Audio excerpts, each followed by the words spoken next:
Welcome to Wakaati Entertainment.GIST. On the headlines, U.S. court summons Davido over $45,000 debt. I regret associating with Black Kamaru, Emini Oba. Declan Rice rises on streaming platforms following footballer's performance. Cristiano Ronaldo unveils new film studio. And now the news in detail. The United States District Court for the Southern District of New York has issued a 21-day ultimatum to Davido. According to People's Gazette, the issue borders on an alleged intellectual theft. Davido was sued by a group of 4 Nigerian artists: Martins Chukwuka Emmanuel, Abel Great Umaru, Kelvin Ayodele Campbell, and David Ovegene Umaru, who accused Davido of stealing their 2022 song titled Work, which he used for his song titled Strawberry on Ice in 2024. Davido was summoned alongside the artists he featured on the song: Emerson, Carlos Jenkins, Matthew Queenie, Marquez Miles II, and Wayne Records, the record label. According to reports from People's Gazette, the plaintiff took a song titled Work to Davido for a possible collaboration. However, Davido took the song to Emerson, who stole and sampled individual recorded instrumentals and vocal elements of the song to create their own version of Strawberry on Ice. The report further states that the plaintiffs reached out to Davido and his team, who agreed to pay a lump sum of $45,000 in settlement on the 14th of March 2025. According to court documents, Davido also agreed to give the plaintiff 40% of royalties from the underlying composition of Strawberry on Ice and 20% royalties for sound recording of the song. However, Davido failed to fulfill the terms of agreement despite promising to pay before the 24th of March, a deadline agreed upon by all parties. Popular content creator Emini Oba, popularly known for his content with Black Kamaru, has expressed regrets over working with Black Kamaru. In a recent interview that surfaced online, Emini Oba recounted his unpleasant experiences with his colleague. According to him, Black Kamaru had ruined a lot of opportunities for him with his bad attitude. He mentioned that many of the contents that made Black Kamaru popular were ideas he came up with, and even the song Kamaru performs are his. Expressing regret, he mentioned that he would have preferred to still be unknown until his time comes so he can become famous alone. He said, "I regret say I blow with Black Kamaru. If you dey beg God for help or for blow, make you dey try the day specific, because if you blow with wrong person, if he affect you, I for just be upcoming until God go answer me, so I go blow on my own." Movie director James Toback has been told to pay $1.6 billion in damages to 40 women who accused him of sexual assault, coercion, false imprisonment, and psychological abuse over a period spanning more than 3 decades. A New York jury gave the landmark verdict, which is now recorded as one of the largest in New York's legal history, especially since the rise of the Me Too movement. It includes $280 million in compensatory damages and $1.4 billion in punitive damages. The civil lawsuit, filed in December 2022, alleged that Toback lured women into private meetings under the pretense of auditions or personal opportunities, which then turned into instances of sexual misconduct. Similar claims were brought against Toback in 2017, when more than 30 women came forward with allegations of sexual harassment, likening his pattern to the behavior of that of disgraced producer Harvey Weinstein. Toback, who is 80, did not attend the trial and at some point represented himself before withdrawing from the proceedings. After failing to appear in court as ordered, a judge issued a default judgment against him in January. The trial that followed, focused solely on damages, concluded this week with the jury's decision. Attorney Brad Beckworth, representing the plaintiffs, described the verdict as both justice for women and a warning to powerful individuals who abuse their influence. This verdict is about taking power back from the abusers and returning it to those he tried to control and silence, as this case covered incidents between 1979 and 2014. Toback, best known for co-writing the Oscar-nominated film Bugsy in 1991, has faced repeated scrutiny over similar allegations throughout his decade-long Hollywood career.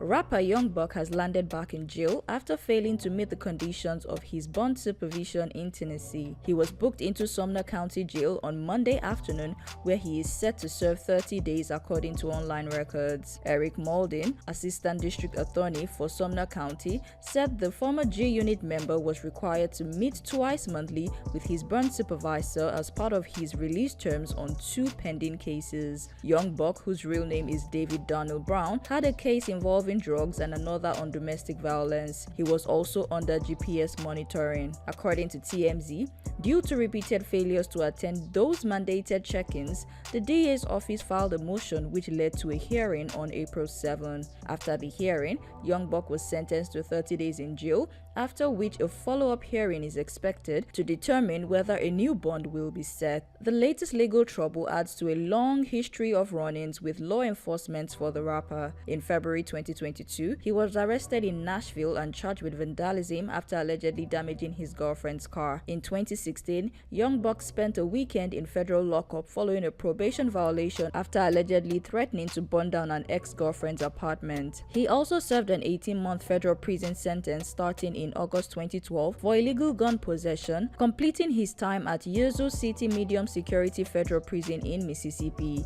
Young Buck's legal issues continue to overshadow his music career, with court decisions in the coming weeks likely to determine how much longer he stays behind bars.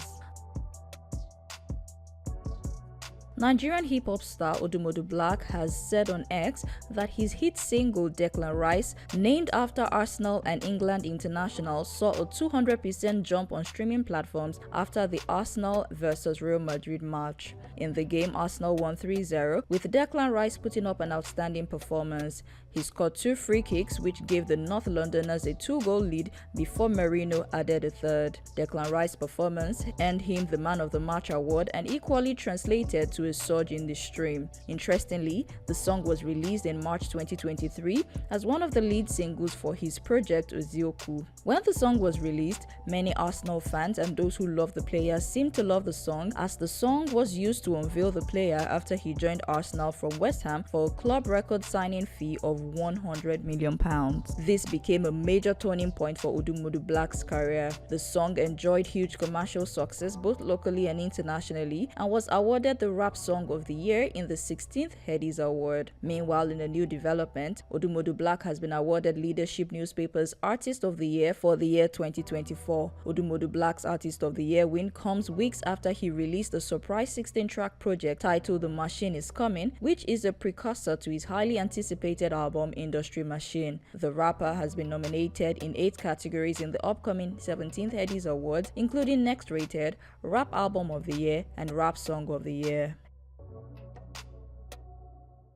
And finally, on Wakaati Entertainment.GIST, football legend Cristiano Ronaldo has officially ventured into the film industry, launching a new independent film studio called UR The development comes through a collaboration with renowned British movie director Matthew Vaughn, known for his work on Kingsman and Kick-Ass. The studio is set to focus on producing high-octane action films, with 2 projects already in production and a 3rd one planned for the near future. Ronaldo, who has built a remarkable business empire beyond football, expressed his enthusiasm for the new venture. "This is an exciting chapter for me as I look ahead to new ventures in business," the football legend said. Vaughn, famous for his fast-paced, visually captivating films, echoed Ronaldo's excitement, calling the football star a real-life superhero and expressing his eagerness to create inspiring movies together. "Cristiano has created stories on the pitch that I would never have written, and I look forward to creating inspiring movies with him. He's a real-life superhero," Vaughn said. While the financial details of their 50-50 joint venture remained undisclosed, the timing of the launch is notable. According to Gist Real, with the rise of streaming platforms like Netflix and Disney Plus supporting independent filmmakers, UR is poised to tap into a growing market that seeks fresh, engaging content. Beyond his football career, Ronaldo has steadily expanded his business interests. He has stakes in a hotel chain, a Portland manufacturer, and a media company in Portugal, along with recent investments in a tennis and paddle club in Lisbon. At 40, the football superstar shows no sign of slowing down, and his ventures outside of football continue to make headlines. And that's it on Wakaati Entertainment Gist. See you next time.